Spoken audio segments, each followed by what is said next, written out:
2009 Varsity Xtra 5A football preview show. My name is Bob Romanek. With me are Les Wilsey and Mark Heller, two of our high school football writers. Guys, we're going to talk a little bit of 5A football. Let's start with the best storylines. Les, what do our readers want to hear about this year in 5A football? Well, I think the big issue is how the Fiesta region is going to fare with all the teams that have dominated probably the semifinals and the finals for almost the last decade with Hamilton, Brophy, Red Mountain, Desert Vista, Chandler. They're all in that same region. Mesa High's in there too, so that's going to be a talking point.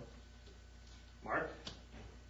I like, in addition to the Fiesta region, I like the fact that a lot of these teams bring back not only a lot of players, but also, it's created a little more of a level playing field, I think, this season.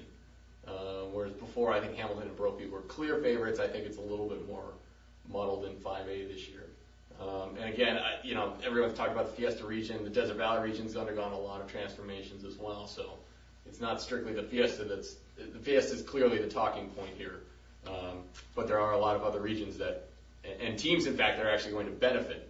Whereas I think a lot of the Fiesta region teams are not going to benefit from being in their region. Well, let's start with the Fiesta region. You cover the schools in that area, Mark.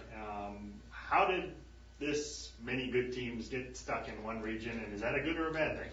Yeah, that's a very good question. I think a lot of teams were simply fed up the talking point was, well, we're going to do this geographically. We're going to try to put all the schools that we can closer to each other, save on travel costs, save on transportation. While the 5A conference, which is mostly responsible ultimately for region placements, apparently didn't listen to their own words.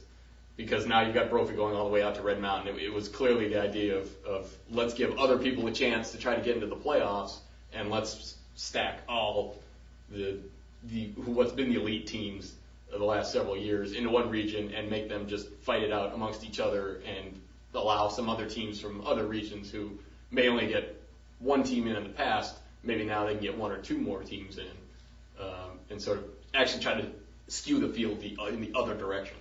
And what will that mean to the teams in the Fiesta? Will there be a good team that finishes fourth in that region or fifth and maybe isn't going to be in the state playoffs? Yeah, that's certainly the way it's looking right now, and it bothers me. I don't like the fact that there's a very good chance that a fourth place team in the Fiesta that goes, say, 5-5 for the season, or 6-4, or 4-6 for the season, and played that kind of schedule, is going to get left out in favor of an 8-2 team from another region, from the Metro region, or anybody else from 5A1 that is going to get in, even though they will not play nearly the kind of schedule that the Fiesta region has played. So yeah, that's an absolute possibility. Let's break down that Fiesta region a little bit. Who are the teams to beat, and what should we be looking for there? And can any team in that region, as stacked as it is, go undefeated? I don't think a team is going to go undefeated. I think Hamilton probably sets itself up best, at least within that region, to go undefeated, given the skill players they have and given who's returning. It's going to be a brutal region, and we've already established that. And I actually feel bad for teams like, especially Mesa and Red Mountain, who, while they've played pretty difficult schedules in recent years, they haven't had quite the on-field success that Chandler's had, that Desert Vista's had, that Hamilton and Brophy had, and they haven't played quite as demanding a schedule as those other teams have. And so it's going to be a tall task for Red Mountain, especially with an egregious, even their non-conference schedule. So I think Hamilton would be the one team that could go undefeated. I don't think any team is going to. I think it's going to be pretty muddled in the middle, and I think we talked about the last playoff spot. Potentially you're finishing third, fourth, fifth, making a difference in that region, and I think pretty much it's going to be nip and tuck for those last 2-3 spots. Okay. Let's move over to the East Valley region. Les covers the teams in there. What are we going to look for there? Well, it's a region that's kind of mixed. You've got some 5A1s and 5A2s. The veteran team that's a 5A2 is Marcos Deniza, and they're loaded coming back. They've got more than half their players back, offensively and defensively, and all their skill guys back, and they have maybe the lightest schedule of anybody in 5A2, or at least in that region, even though there are 4 or 5 5A1 schools in there. Skyline is moved up to Division I. Desert Ridge has moved up to Division I.